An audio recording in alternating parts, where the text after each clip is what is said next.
Hai semua, kami dari kelompok 6 akan mempresentasikan tentang Deuteromycota dan peran jamur dalam kehidupan. Sebelumnya, kenalan yuk sama kelompok 6. Kelompok 6 beranggotakan Syera Putri Ramadhani NIM 012, Anissa Noviani NIM 027, Adila Maulana Rifki NIM 024, dan Aski Safa Salsabila NIM 049. Dalam presentasi kali ini, kami akan menjelaskan pengertian dan ciri Deuteromycota, contoh Deuteromycota, peran jamur yang menguntungkan dalam kehidupan, dan peran jamur yang merugikan dalam kehidupan. Langsung saja, yang pertama, pengertian Deuteromycota. Apa itu Deuteromycota? Deuteromycota adalah divisi dari kingdom fungi yang digunakan untuk mengklarifikasikan jamur yang spora seksualnya belum diketahui. Deuteromycota memiliki ciri-ciri sebagai berikut, antara lain hifanya bersekat, dinding selnya terdiri dari zat kitin. Klasifikasi Deuteromycota. Deuteromycota termasuk ke dalam kingdom fungi. Memiliki 3 kelas, yaitu Parahypomycetes, Paragonomycetes, Paracoelomycetes. Terdapat 4 ordo pada divisi ini. Yang pertama yaitu Moniliales, yang kedua yaitu Spiropsidales, yang ketiga Melanconiliales, dan yang keempat Misela sterlia. Ordo yang pertama yaitu Moniliales. Ordo ini merupakan ordo yang paling besar di antara ordo-ordo khusus yang lain dari Deuteromycetes. Moniliales merupakan parasit dan patogen pada tumbuhan, hewan, dan manusia. Moniliales memiliki 5 famili, yaitu Cryptococcaceae, Moniliaceae, Dematiaceae, Stilbellaceae, dan Tuberculariaceae. Ordo yang selanjutnya yaitu ordo khusus Spiropsidales. Ordo ini dibagi menjadi 4 famili khusus.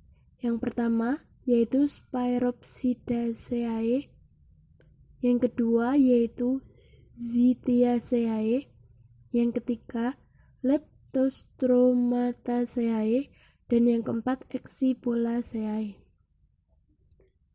Ordo yang ketiga yaitu ordo khusus Melanconiliales.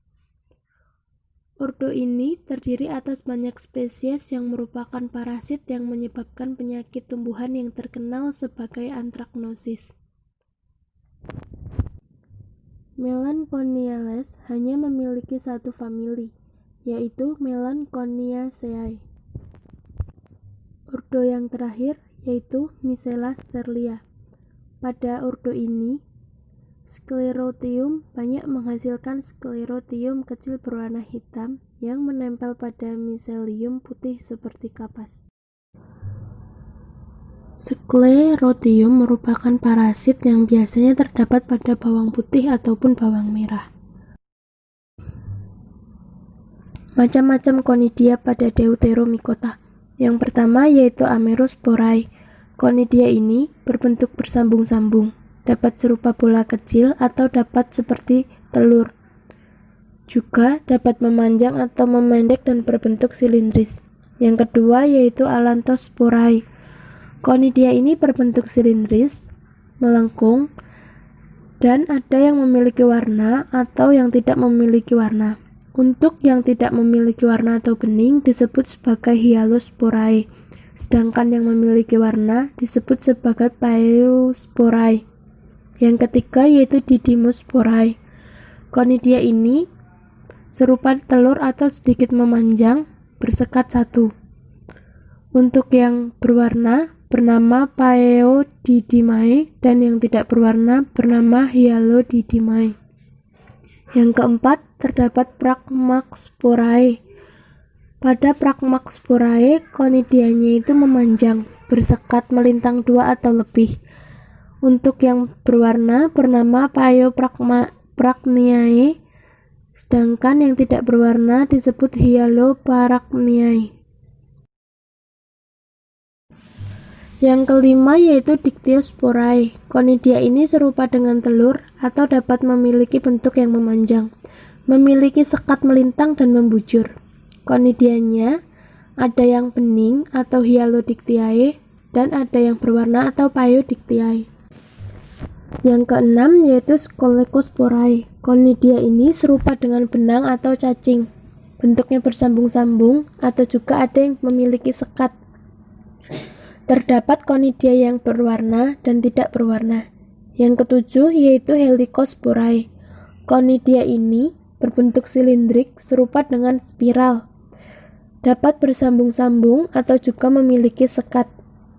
Terdapat conidia yang memiliki warna dan tidak memiliki warna. Yang kedelapan yaitu Staurosporae.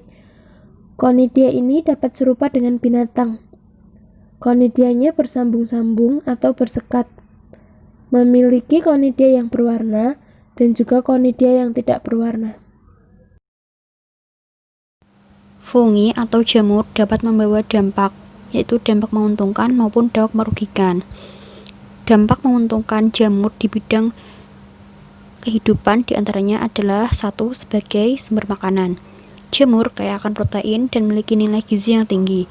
Beberapa spesies jamur yang dapat dikonsumsi yaitu Farfallera fulvaceae atau jamur merang, Auricularia polytricha atau jamur kuping, Pleurotus sp atau jamur tiram, Agaricus bisporus atau jamur kancing, Lentinula edodes atau jamur shiitake, Flammulina velutina atau jamur enoki. Kedua, dalam industri pengobatan, sejumlah antibiotik diperoleh dari spesies jamur. Antibiotik merupakan substansi yang dihasilkan oleh mikroorganisme seperti bakteri dan jamur yang dapat mencegah atau membunuh mikroorganisme lain. Antibiotik penisilin terbuat dari spesies Penicillium notatum atau Penicillium chrysogenum. Selain itu, ada Ganoderma lucidum. Sebagai bahan obat, salah satu manfaatnya yaitu untuk meningkatkan kekebalan tubuh. Yang ketiga, dalam industri makanan dan minuman. Ada banyak sekali spesies jamur yang digunakan dalam industri makanan dan minuman. Di antaranya yaitu spesies penicillin dan aspergillus yang dapat digunakan untuk membuat keju dan yogurt, Penicillium roqueforti dan Penicillium camemberti untuk meningkatkan kualitas aroma keju, Aspergillus wendti untuk membuat sake dan kecap, Neospora crassa dalam pembuatan oncom, Rhizopus stolonifer berguna dalam pembuatan tempe, dan lain sebagainya. Kemudian dalam industri kimia, pada industri kimia spesies Mucor, Rhizopus, Penicillin, dan Aspergillus digunakan dalam pembuatan asam organik seperti asam laktat, asam sitrat, dan asam oktat. Rhizopus nigricans dapat menghasilkan asam fumarat. Aspergillus wendti dapat digunakan dalam pembuatan asam sitrat, asam oksalat, dan asam formiat. Kemudian ada Trichoderma sp dapat menghasilkan enzim selulase. Selanjutnya adalah peran jamur menjaga keseimbangan ekosistem. Secara ekologis, perannya sangat penting bagi keberlanjutan ekosistem di bumi, karena jamur dapat menjaga keseimbangan dan kelestarian ekosistem. Selain itu, jamur saprofit dapat menguraikan tumbuhan atau hewan yang mati, serta sisa atau kotoran organisme. Selama proses ini, jamur menguraikan senyawa organik kompleks menjadi senyawa yang lebih sederhana, mengembalikan zat hara yang terdapat di tubuh organisme ke tanah atau biodegradasi, dan membuat tanah menjadi lebih subur. Peranannya sebagai dekomposer ini mampu mempertahankan persediaan nutrien organik yang sangat penting bagi pertumbuhan tanaman. Tanpa adanya dekomposer, elemen-elemen penting bagi tumbuhan seperti karbon, nitrogen, dan elemen lainnya akan terakumulasi di dalam bangkai dan sampah organik sehingga tidak akan tersedia nutrien organik bagi tumbuhan untuk tumbuh. Contoh jamur yang berperan sebagai dekomposer adalah Pilobolus yang menguraikan sampah organik berupa kotoran hewan dan jamur kuping yang hidup di kayu. Di bidang pertanian, jamur seperti saprofit membantu mengurai sisa tumbuhan sehingga menyuburkan tanah. Mycorrhiza membantu tumbuhan memperoleh unsur hara. Selain peran yang menguntungkan, ada pula peran yang merugikan dari kingdom fungi atau jamur itu sendiri. Saya akan menyebutkan beberapa. Yang pertama, dari spesies Candida albicans. Jamur ini dapat menyebabkan penyakit candidiasis atau suatu penyakit pada selaput lendir mulut vagina, atau juga saluran pencernaan, yang mana disebut pula dengan vaginal yeast infection. Kemudian yang kedua ada Syntherium endobioticum, yang mana patogen ini adalah patogen pada umbi kentang yang menyebabkan umbi menjadi berbintil-bintil dan tumbuh jamur menjadi parasit bagi umbi kentang ini. Lalu ada pula Amanita phalloides, atau biasa disebut dengan dead cap fungi atau jamur topi kematian.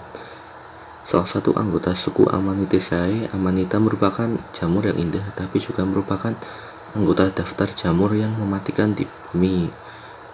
Jamur ini mengandung cukup racun untuk membunuh seorang dewasa hanya dengan seporong tubuhnya. Jamur ini hidup saprofit pada kotoran hewan ternak, memiliki tubuh bentuk seperti payung. Lalu ada Histoplasma capsulatum. Jamur ini dapat menyebabkan penyakit histoplasmosis pada manusia. Jamur ini tumbuh normal di tanah membentuk miselium, tapi jika di dalam tubuh manusia, sporanya yang mungkin melalui kontak fisik ataupun kontak melalui udara akan membentuk uniselular akibat peningkatan suhu, dan juga tersedia cukup nutrisi bagi jamur itu yang ada di dalam tubuh manusia. Lalu ada Trichophyton tonsurans. Jamur inilah yang menimbulkan ketombe pada kepala manusia hingga penyakit tinea capitis atau dapat disebut boleng pada kepala manusia. Kemudian ada Melassasia furfur. Jamur ini adalah jamur yang menyebabkan panu. Panu ini karena pola hidup yang tidak sehat pada manusia itu, serta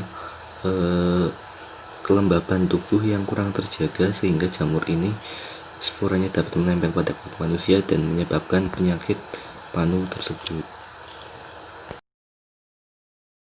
Sekian presentasi dari kelompok 6 pada pagi hari ini. Terima kasih atas perhatiannya. Mohon maaf apabila ada kata-kata yang kurang berkenan. Mohon saran dan pertanyaannya. Wabillahi taufiq wal hidayah. Wassalamualaikum warahmatullahi wabarakatuh.